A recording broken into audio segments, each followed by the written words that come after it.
Bienvenue sur la chaîne ActuBuzz TVR. Comme tu as pu le voir dans le titre de la vidéo, Denis Brognard fait un live et fait plusieurs révélations sur les prochains épisodes. Il parle des ambassadeurs, de la réunification, il parle de Sam sur l'épreuve et beaucoup encore. Abonne-toi, ça prend vraiment une seconde et je te laisse en vidéo. Bon visionnage à toi. Ensuite, que pour ses enfants, pour sa famille, il était là pour réussir quelque chose avec son équipe et tout le monde a donné tout ce qu'il avait. Une Kumba qui était en train d'exprimer le fait qu'elle était sportive de niveau et qu'en tant que triathlète, elle était capable dans la course, elle aussi, de réussir quelque chose d'assez extraordinaire. Je voudrais mettre aussi en avant ce qu'ont réussi Christelle et Alexandra, parce qu'elles sont restées toutes les deux. Et quelle nana sur la fin de cette épreuve, elles ont quand même porté, ça s'est joué à pas grand-chose.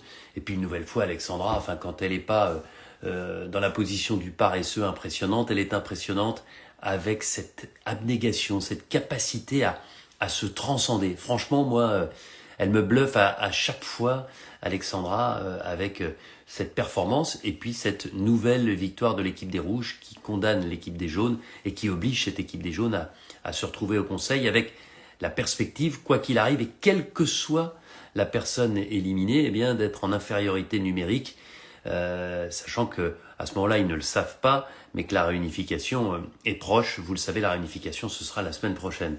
Voilà pour ce qui s'est passé sur cette épreuve d'immunité. On va revenir au conseil, on va revenir aux tergiversations, à la capacité des uns et des autres à décider par soi-même ou à suivre une stratégie d'équipe. C'est tout le dilemme de Koh-Lanta. Mais d'abord, revenons sur l'île des Bannis avec, Candice, qui malheureusement n'a pas réussi à profiter de sa seconde chance et qui a donc été éliminé avec le Phénix, qui est toujours là et qui a la possibilité, il est à une épreuve de revenir à la réunification. C'est Hugo qui a été le premier éliminé de Koh-Lanta et qui est toujours là, qui est toujours performant, quelles que soient les épreuves. Et là, je peux vous dire que celle-ci, mettre les supports, puis les boules, supports, boules, etc., c'est quelque chose d'extrêmement difficile.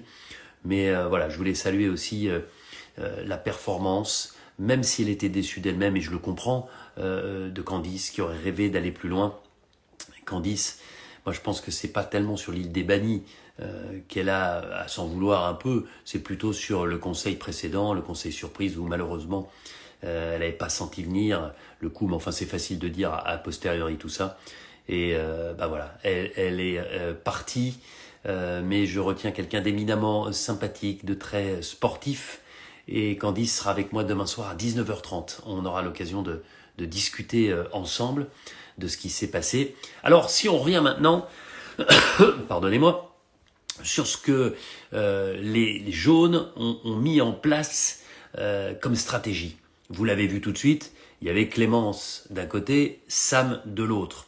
Clémence parce que en permanence en danger depuis le début, pour des bonnes et pour des moins bonnes raisons, parce qu'elle fait peur, parce qu'elle est sportive, parce qu'elle est forte, parce qu'elle l'a prouvé, et puis aussi, c'est vrai, certains ne s'en sont pas cachés, parce qu'elle a déjà gagné 2 fois Koh-Lanta, et que personne n'avait envie de l'avoir gagné potentiellement une 3e saison de Koh-Lanta. Bon, ça, c'est chacun est responsable de ses idées.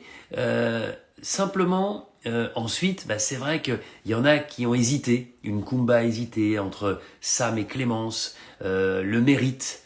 Où est-ce qu'on place le mérite ? Kumba, elle est très sportive, elle est dans la compète. Elle avait vu, même si ça n'a pas été l'élément totalement décisif, mais que Sam, c'est vrai qu'il s'est loupé sur l'épreuve, il a glissé, et puis Sam, il y va pas par 4 chemins, vous l'avez vu, il s'en veut, il est pas content, il est loin de l'image qu'il imaginait donner sur ce Koh-Lanta, notamment sur cette épreuve.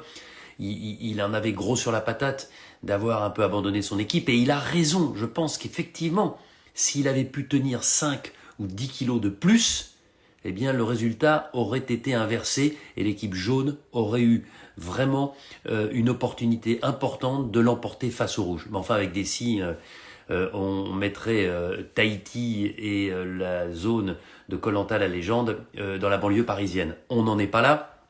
Tout ça pour vous dire que Sam, il était sur la sellette. qu'il y a eu une hésitation, que Clémence l'a senti, que Clémence a essayé de s'engouffrer dans la brèche, expliquant très justement que c'était sa seule opportunité de pouvoir se sauver une nouvelle fois, parce que, vous l'avez vu, elle était bien encadrée, escortée, j'ai même envie de vous dire, quand elle allait chercher un collier. Et alors, jusqu'au bout, il y a eu le suspense, parce qu'on ne savait pas ce que ferait Kumba. Est-ce qu'elle serait sur son idée de départ, qui était évidemment de voter Sam, elle l'a répété à plusieurs reprises, ou peut-être de se rallier à un vote plus collectif, celui suggéré par Claude, à savoir d'éliminer Clémence, notamment par stratégie. Voilà, Christelle était un peu aussi dans le même dilemme. Christelle qui avait beaucoup de mal à imaginer voter. Il faut dire que c'est compliqué, d'autant plus que cette équipe, quelle que soit la personne qui sortait, s'affaiblissait par rapport à des rouges. Voilà pour les tractations. Et puis vous l'avez vu ensuite au Conseil. Vous l'avez vu, puisque il n'y a eu qu'une seule voix contre Sam, c'est celle de Clémence. Ça veut donc dire que tous les autres, évidemment, ont voté contre Clémence, et Clémence a été éliminée. Et Clémence, elle a décidé de partir sur l'île des Bannis, et on la retrouvera lors de cet ultime affrontement, avec la possibilité pour elle, vous le savez, de revenir au moment de la réunification. Parce que je ne vais pas vous révéler ce qui va se passer, parce qu'il va y avoir pas mal de surprises. Mais ce qui est sûr, c'est que il va y avoir un dernier défi dans l'arène entre les trois derniers bannis, et il y aura la possibilité pour le gagnant ou la gagnante de revenir dans l'aventure à la réunification comme si de rien n'était. Vous imaginez cette opportunité, ce serait extraordinaire. Tiens, je profite parce que je vois que Laurent Mestré est là. Mon cher Laurent, j'ai adoré ta coupe de cheveux. Ta danse aussi avec Alexandra d'un côté et puis Alix de l'autre. C'était vraiment danse avec les stars, tu m'as fait marrer avec cette espèce de coupe de cheveux. Et je suis d'accord avec pas mal de gens que je lisais sur les réseaux sociaux. Quelle bonne humeur. Si vous imaginez à quel point c'est difficile, Koh-Lanta, être capable comme Laurent d'avoir la banane, de se marrer, de rigoler, de prendre tout à la dérision, je trouve que c'est vachement bien. Bravo à toi. Et puis tu nous fais marrer, c'est ça aussi quelque part un peu Koh-Lanta. Voilà donc pour la semaine prochaine, dernier défi dans l'arène avant la réunification. Et puis évidemment ensuite ce sera la réunification avec, vous l'avez vu, des bouteilles jetées à la mer avec les jaunes et les rouges qui ont désigné l'ambassadeur adverse. Il va donc y avoir 2 ambassadeurs avec toujours cette règle immuable d'éliminer un aventurier encore en compétition. Qui seront les ambassadeurs ? Qui sera éliminé ? Est-ce que quelqu'un sera éliminé ? Est-ce qu'on sera obligé d'aller jusqu'au tirage au sort s'il n'y a pas une entente ? Enfin, tout ça, c'est la théorie. Parce que vraiment, je vous invite à regarder demain. Qu'est-ce que je dis demain ? Je suis perdu. Demain, c'est Candice qui sera avec moi. La semaine prochaine, mardi, le 7e épisode de la réunification de Koh-Lanta, la légende. Voilà, en tout cas, c'était encore, j'espère que vous avez le même sentiment que moi, un épisode fort en stratégie, fort dans les épreuves, avec des aventuriers. Et je voudrais une nouvelle fois mettre en avant Namadia, parce que il s'est donné, mais je vous jure, c'était un zombie sur la fin de cette épreuve d'immunité. Il est allé au bout de ses forces, et c'est ça aussi Koh-Lanta, et surtout la légende. Alors, je suis en train de voir un petit peu ce qu'on nous dit.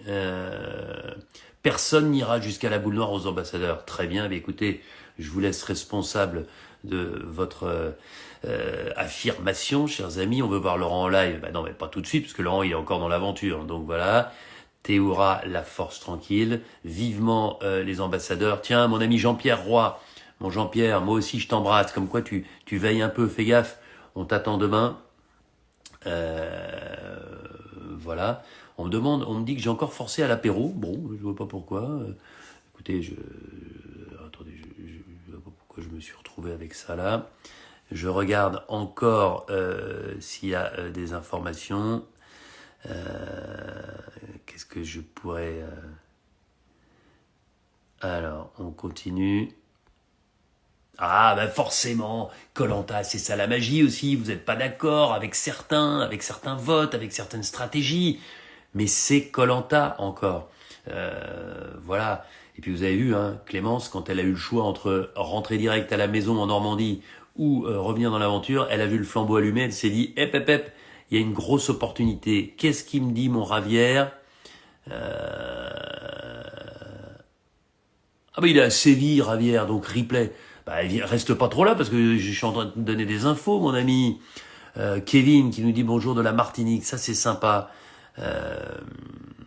Bon, Claude fort sur la stratégie, bah ouais, ça c'est clair. Il est là et il a aussi un petit rôle de guide.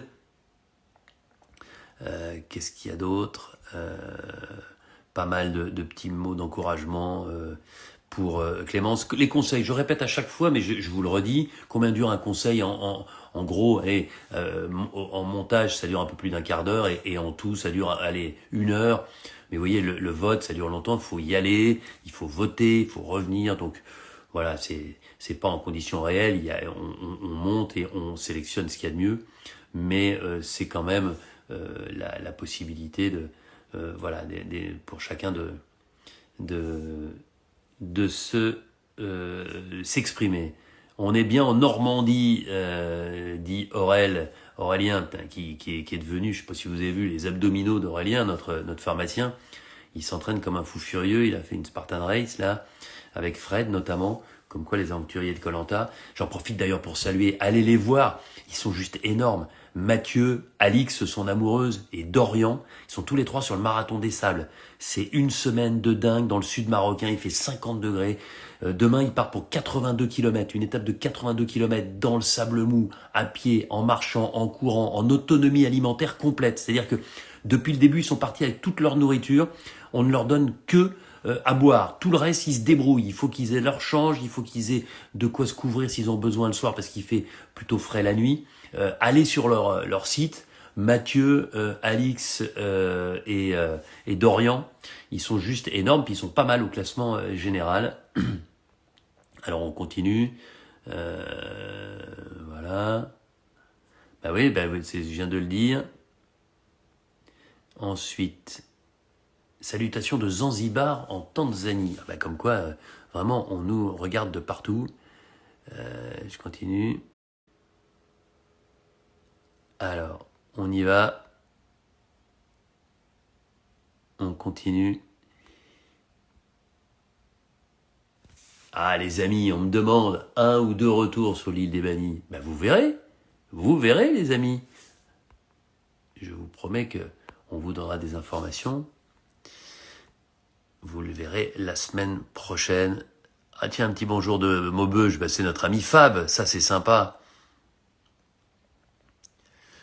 Alors. Ah ouais, c'est incroyable cette course. Ah ouais, la course, et puis cette épreuve d'immunité, l'émotion dégagée. Moi, j'en avais la chair de poule sur le moment. C'était un truc vraiment super.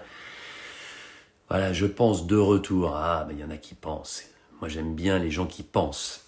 En tout cas, moi, j'ai passé une belle soirée. Je trouve qu'on a vécu un super épisode de koh. À l'épreuve de l'arène, elle a duré. Alors, je me souviens pas parce que je les confonds un peu toutes. Mais ça dure un moment parce que elles sont difficiles, elles sont dures pour les nerfs. Non, je suis jamais en short, les amis. C'est comme ça a toujours été décidé. Oh, ça ne me dérange pas plus que ça. Vous savez, c'est pas l'habit qui fait le moine. Ensuite, ah ben tiens, on nous voit de Tunisie. J'adore la Tunisie, la Vendée. Ah, c'est sympa de voir un petit peu d'où vous venez. Super épreuve des radeaux. Ah ouais, il y avait une belle compète. Et puis moi j'adore l'épreuve des radeaux quand tu vois arriver des radeaux totalement différents. Et puis franchement, hein, je peux vous le dire maintenant, quand j'ai vu le radeau de Théoura au départ, je me suis dit, je suis pas sûr que ce soit le meilleur. Et voilà, comme quoi on peut, parce que je l'ai vu ramer l'ami T. Hein. Sur le fameux Va'a, vous savez, la pirogue polynésienne, il est juste imbattable. Mais là, c'est pas une pirogue polynésienne, c'est des petits bouts de bambou et il faut se débrouiller, bien serrer la corde et puis se débrouiller pour naviguer, avancer en rythme. La Suisse est également ici, l'Algérie, ça c'est sympa. Voilà, il y a des gens qui nous écoutent aussi d'Auvergne. En tout cas, c'est bien de voir que vous êtes encore très très nombreux à cette heure-là. Il va être minuit. Il est temps d'aller faire un gros dodo. Et puis, évidemment, demain soir, je serai super content d'être avec l'un des plus jolis sourires, et oui, de Koh-Lanta, c'est Candice, qui viendra nous parler de son expérience sur ce Koh-Lanta, la légende. Elle avait sa place à part entière dans cette aventure, malheureusement, éliminée dans un premier temps, puis éliminée sur l'île des Bannis.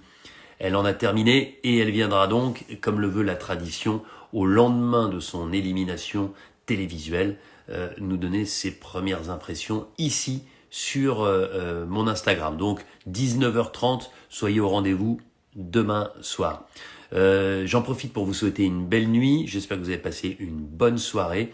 Et puis, je vous dis à demain soir pour ceux qui sont sur Insta avec Candice. Et puis à mardi prochain pour tous ceux qui suivront le 7e épisode de Koh-Lanta. Un épisode charnière, vous le savez, puisque c'est le moment de la réunification.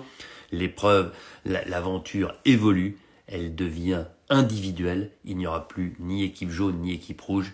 Il faudra se débrouiller par soi-même. Il va y avoir forcément des alliances qui vont être bousculées. Est-ce qu'elles vont basculer? Il va y avoir des amitiés qui vont prendre le pas sur les stratégies, des stratégies qui vont se mettre en contradiction avec certaines relations affectives. Bref, pas mal de choses qui peuvent et qui vont bouleverser ce Koh-Lanta, la légende, avec notamment le rendez-vous des ambassadeurs, qui sera, comment vous dire, unique. Je n'ai pas peur de vous l'annoncer ce soir, un rendez-vous des ambassadeurs comme vous ne l'avez jamais vu dans toute l'histoire de Koh-Lanta. C'est aussi pour ça qu'on fête les 20 ans, c'est aussi pour ça que c'est Koh-Lanta la légende, donc ne manquez surtout pas mardi prochain, le 7e épisode. Les ambassadeurs, que vont-ils choisir? L'île des Bannis, qui va revenir? Qui sont ceux ou qui est celui ou celle qui va revenir? Il va falloir patienter encore un petit peu. Et moi, j'aime un petit peu aussi entretenir le suspense. Je vous embrasse fort. Merci encore une fois pour votre fidélité, pour ce petit débriefing chaque mardi soir après l'épisode sur TF1. Et puis rendez-vous demain soir avec Candice. Très belle nuit à tous. Ciao, ciao.